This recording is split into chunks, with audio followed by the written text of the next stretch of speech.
शेवटचा प्रश्न प्रवीण दटकेजी बोला। माननीय अध्यक्ष महोदय 3000 माननीय अध्यक्ष महोदय 1.5 लाख लोकांनी आपला प्लॉट नियमित करण्याकरता 3000 रुपये शुल्क भरला आहे। पण आपल्या गुंठेवारी कायद्यात नवीन गुंठेवारी कायद्यात प्रत्येक लेआउटची जिथे प्लॉट नियमित करायचा त्याची 10% जागा ती NMRDA ला वापस द्यावी लागणार आहे असा निर्णय झाला आहे। त्याच्यामुळे 1.5 लाख प्लॉट आजपर्यंत नियमित झाले नाही। ही अट सरकार शिथिल करणार आहे का हा माझा पहिला प्रश्न। दुसरा माननीय अध्यक्ष महोदय या सेक्शनमध्ये अजून एक अडचण आली आहे। ज्या प्लॉटचं युजर NID नी बदलला आहे असं विकास नियंत्रण नियमावली 2000 नुसार 2000 ते 2018 मध्ये जो प्लॉट कमर्शियल होता त्याला 25% कमर्शियल आणि 75% रेसिडेन्शियल असं आरक्षण बदललं। लोकांनी घर बांधले। आता मी घेतलेला प्लॉट 30 वर्ष फ्लॅट घेतला, मी 30 वर्ष पूर्ण झाले, मला माझा प्लॉट परत लीज आउट करायचा आहे तर NIT मला परत पूर्ण शुल्क मागते आणि ते कोटी रुपये होत आहे। ती अट NIT शिथिल करणार का? नंबर 2।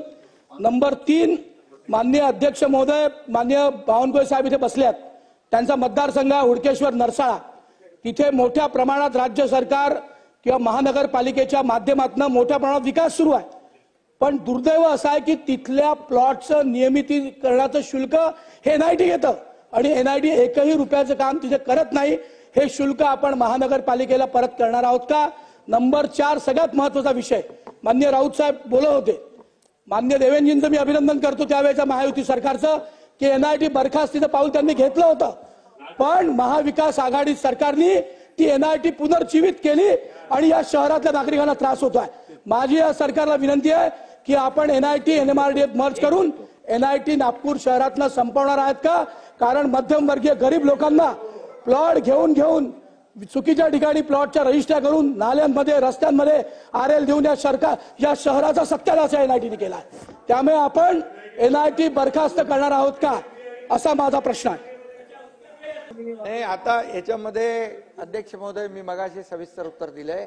एक कमिटी आपण गठीत करतोय आणि त्या कमिटीमध्ये हे सगळे प्रश्न जे आहेत तुमचे, NIT ने पैसे किती घेतले, महापालिकेला द्यायचे, NIT ने ठेवायचे, NIT डेव्हलपमेंट करत नाही, तिथे सुधारणा करत नाही, रिफॉर्म कमिटी वसूल करते, हा तर एक ती पहिली आपण कमिटी करूया आणि हे वेगवेगळे प्रश्न आहेत त्याच्यामध्ये वेगवेगळ्या प्रकारचे आहेत आणि म्हणून अरे हो बाबा ठीक आहे, आता सांगितलं ना रिफॉर्म कमिटी करून त्यात काय बदल करायचे कमिटी ठरवेल। आणि नाही याच्यामध्ये एकच आहे, आपण एक कमिटी पण करतोय आणि मुख्यमंत्री महोदयांशी चर्चा करून त्याच्यावर आपण पुढचा निर्णय